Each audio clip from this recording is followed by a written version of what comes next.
Minasan konnichiwa. Bonjour à tous. Aujourd'hui, nous allons apprendre à demander et dire jikan, l'heure en japonais.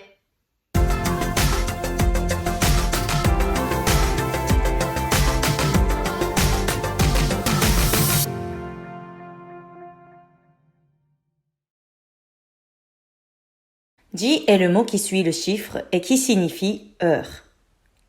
Comme ichiji, niji, sanji, yoji, goji, rokuji, shichiji, hachiji, kuji, juji, juichiji, juniji.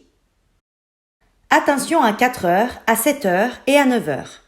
Nous disons yoji et non yonji, shichiji et non nanaji, puis kuji et non kyuji. En général, au Japon, nous énonçons l'heure sous un format 12 heures et non 24 heures.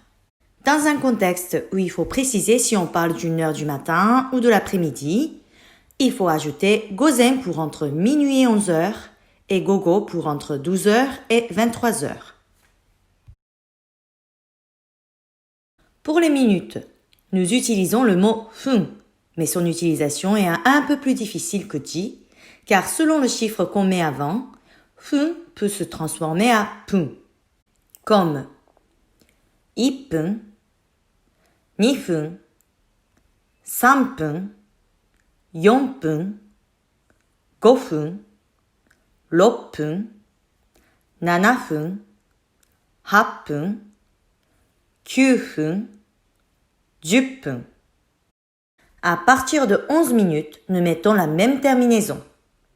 Par exemple, 11分、12分、13分, ou encore 41分、42分、43分, etc., etc.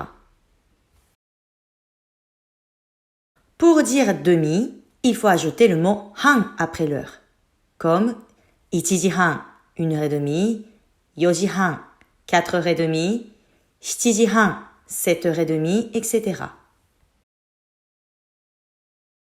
今何時ですか?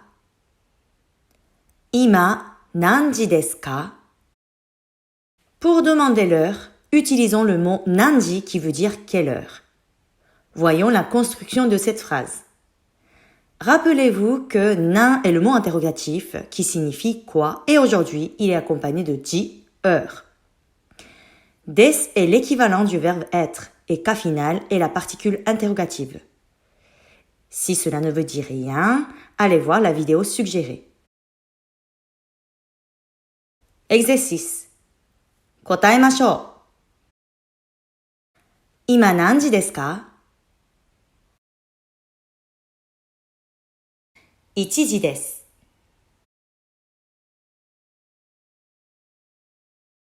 今何時ですか？2時5分です。今何時ですか？3時10分です。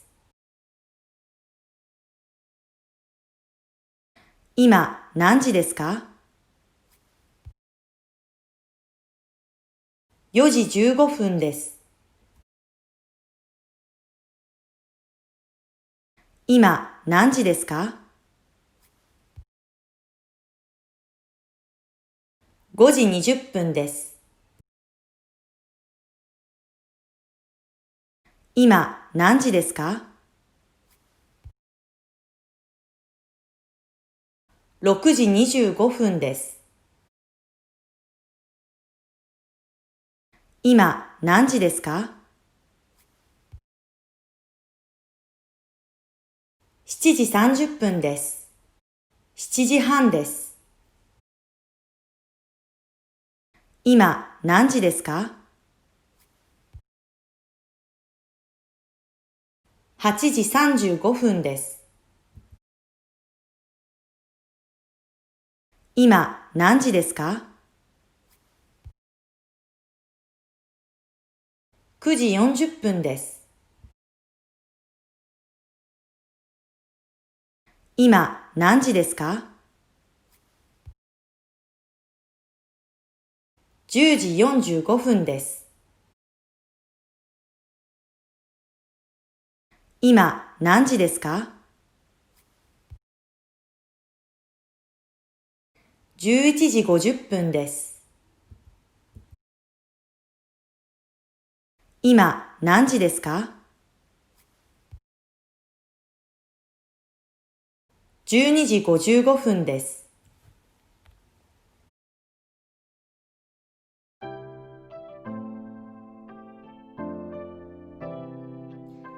Voilà, c'est tout pour aujourd'hui. Si vous avez aimé ce cours, n'oubliez pas de mettre un j'aime et abonnez-vous si ce n'est pas encore fait. 今日も最後まで見てくれてありがとうございました。また次の授業で会いましょう。じゃあね。